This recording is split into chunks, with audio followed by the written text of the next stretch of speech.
All right, I got a true story about boxing in Vancouver. So anyway, I've been started boxing again, and I have these gloves they ordered. These are nice gloves, but they have foam, and they're like this. They're the new style. They got the flat thumb, and this is what boxing gloves are mostly like nowadays. My first set of boxing gloves was made by this exact company, Select. And these are the old school ones. They're stuffed like this. They have thumbs. You tie the thumb down if you want to. I use dental floss.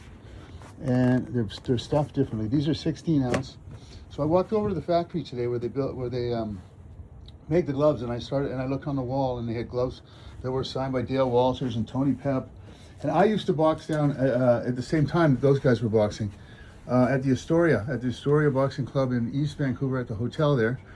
And downstairs, George Angelo Mattis, he was a lawyer then, and he became a judge, ran the boxing club down there, an amateur boxing club, and they were good, really good. It was really good. You go down there every day, and his brother was a teacher, Alex, and they did their thing. They'd have sparring, they'd have the whole thing.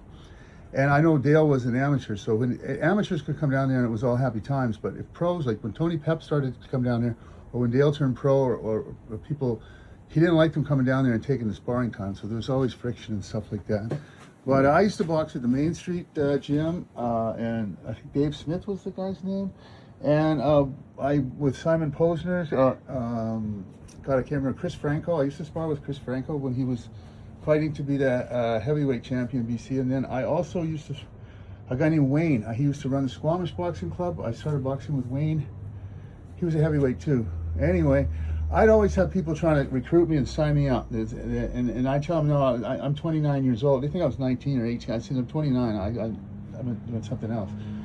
But at one time, there was some Do You Think You're Tough contest, and there was some guy in Vancouver Island who won it, and he was tall. And they needed someone, I don't know, Jamie Owenberger used to box out of the Shamrock Club, bunch of them out there. They didn't like this guy, so they were trying to find someone who could go and fight with him.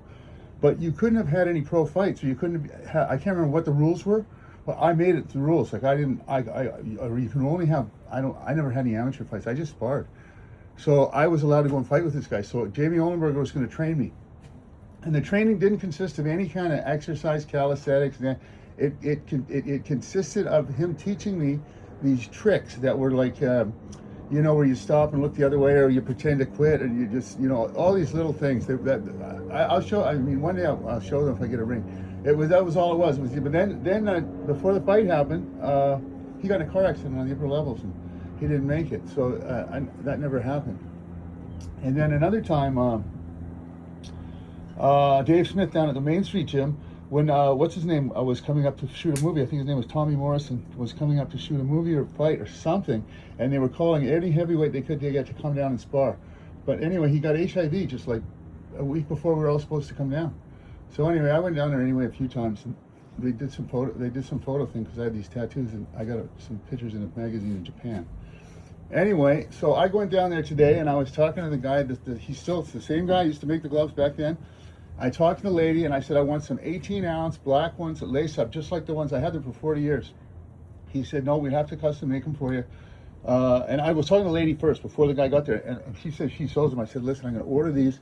Will you sew them for me and make sure like they're the best? And she goes, yes, I'm going to do them for you. Don't even worry. She was joking around with me first. She said, I'm going to sew them for you. They're going to be the best. And I said, I don't want these too small. Once you put these hand wraps have gel in them. These are new. I don't mind these at all. You don't have to waste your time.